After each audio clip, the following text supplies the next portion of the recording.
Chaque jour, vous êtes confronté à prendre des décisions plus ou moins difficiles.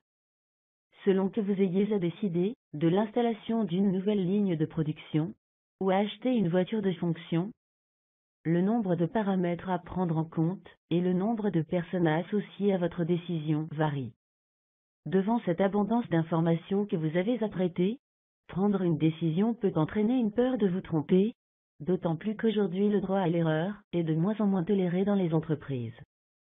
De même, lorsque vous vous sentez à l'aise pour prendre une décision, parce que vous avez l'intuition ou l'expérience qu'elle sera bonne, il se pourrait que vous soyez induit en erreur, pour un manque d'information ou une croyance particulièrement fausse. Alors que faire, et quelle méthode employer? Les méthodes actuelles se présentent comme une recette, qu'il suffit de suivre pas à pas, pour être sûr d'aboutir à la bonne décision en toute confiance. C'est particulièrement vrai pour les méthodes dites linéaires, comme les matrices de décision et la méthode Electre 2.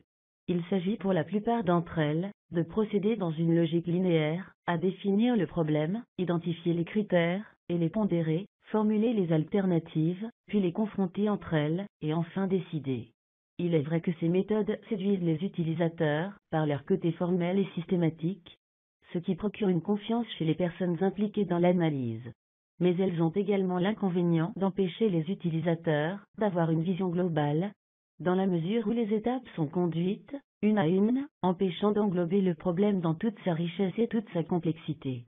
C'est pourquoi, nous vous conseillons d'utiliser un outil de mapping, qui consiste à parcourir une technique d'analyse classique, tout en gardant une vision globale sur le processus d'analyse. Grâce à cette technique, nous combinons la prise de décision linéaire et une approche visuelle globale. Elle nous permet de faire des sauts entre les différentes étapes du raisonnement, sans perdre de vue l'ensemble du sujet.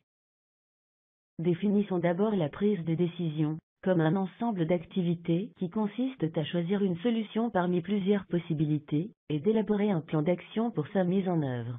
Et rappelons que ce processus de prise de décision s'applique en groupe.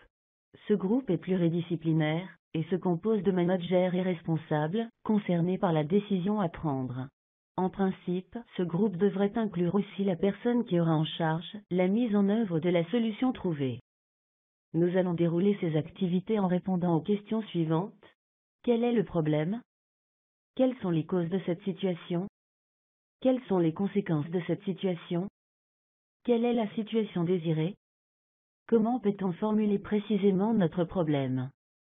Quelles sont les solutions possibles, leurs avantages et leurs inconvénients?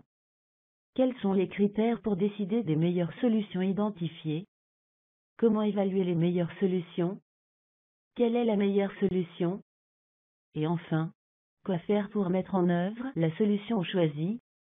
Afin d'illustrer notre exemple, prenons le cas de cette entreprise du secteur de l'agroalimentaire, qui est aujourd'hui confrontée à un problème de perte, causé par le retour des produits invendus, et ce, par les détaillants dans les régions lointaines.